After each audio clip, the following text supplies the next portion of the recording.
اللہ الرحمن الرحیم۔ جو لوگ قرآن کو اللہ کی مخلوق سمجھتے ہیں وہ غلط ہے۔ صحیح عقیدہ یہ ہے کہ اللہ کا کلام ہے۔ ایک آدمی نے مسجد جعرانہ سے عمرے کا احرام باندھا، طواف کر لیا، صفا کرنا بھول گیا۔ طواف کے بعد اس نے سر پہ اس طرح پھروا کے حلق کرا لیا۔ اب حلق کرانے کے بعد یاد آیا کہ صفا مروہ نہیں کی، تو بہرحال اس پہ دم پڑ گئی کہ اس نے صفا مروہ چھوڑی ہے۔ صفا مروہ واجب ہے عمرے میں۔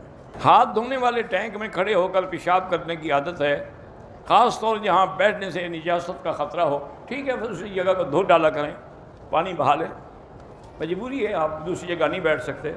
یہاں سعودی عرب میں گوشت جو ہے وہ مشینوں سے نہیں کاٹا جاتا، یعنی جو ان کا اپنا انتظام ہے وہ ذبح ہوتا ہے۔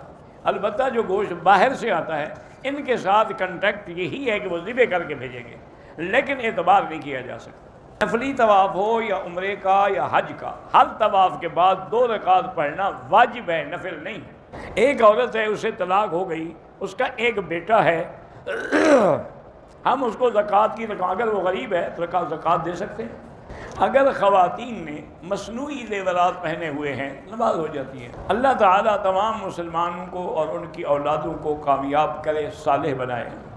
کچھ لوگ ایسے ہیں جو عبادت بھی کرتے ہیں لیکن جھوٹ بھی بولتے ہیں اور ان کو اپنی عبادتوں پہ غرور ہوتا ہے، یہ بالکل ناجائز ہے، توبہ کریں، استغفار کریں۔ بہرحال ایک کتاب ہے جو منتخب احادیث جس میں جمع ہیں، بالکل وہ پڑھا کریں، مسجد میں درس بھی دیا کریں۔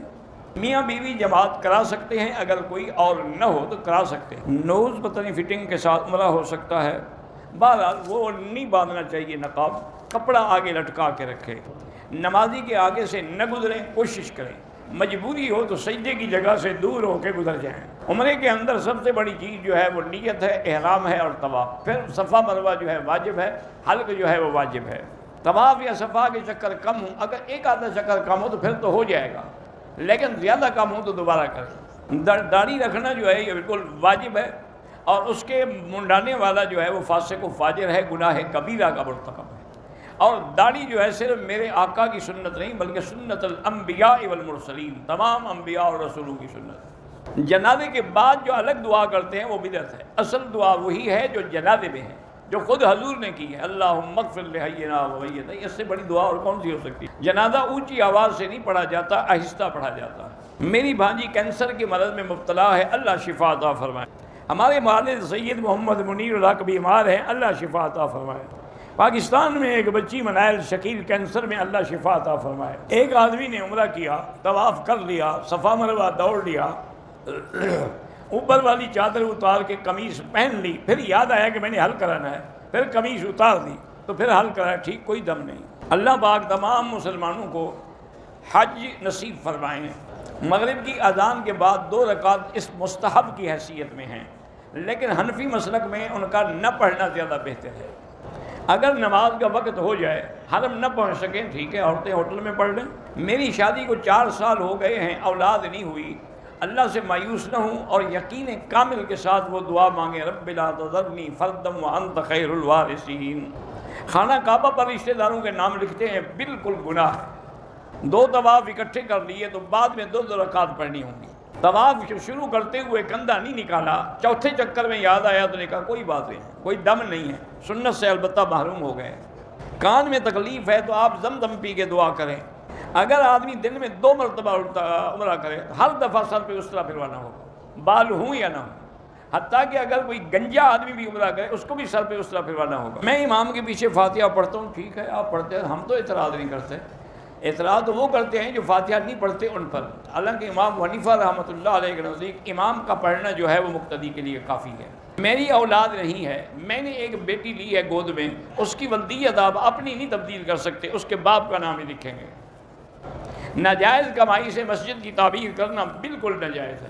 میں نے ایک دوست کو پیسے دیے ہیں کاروبار کے لیے، اس نے کوئی فکس نہیں کیا ہے، وہ کہتے ہیں کہ جو بھی ہوگا کبھی زیادہ کبھی تھوڑا نفع آپ کو دوں گا، کوئی حرج نہیں۔ ایک شخص نے عمرہ کیا، بال دوسرے دن کٹوائے اور غسل بھی 2 دن بعد کیا تو بالکل دم پڑ گئی۔ بال کٹوانے کی حکمت یہ ہے کہ آدمی اپنی گردن اللہ کے دربار میں جھکا دیتا ہے۔ عمرہ کر لیا، فارغ ہو گئے، ابھی دوسرا عمرہ نہیں کیا، اسی دوران میں میاں بیوی اگر ملے کوئی حرج نہیں، اس کی بیوی ہے، تبلیغ والے مسجدوں میں تبلیغ بھی کرتے ہیں اور باہر سے لوگوں کو لے کے بھی آتے، اچھی بات ہے، دین کے لیے لے آتے ہیں نا، ان سے کاروبار کروانے کے لیے تو نہیں لے آتے۔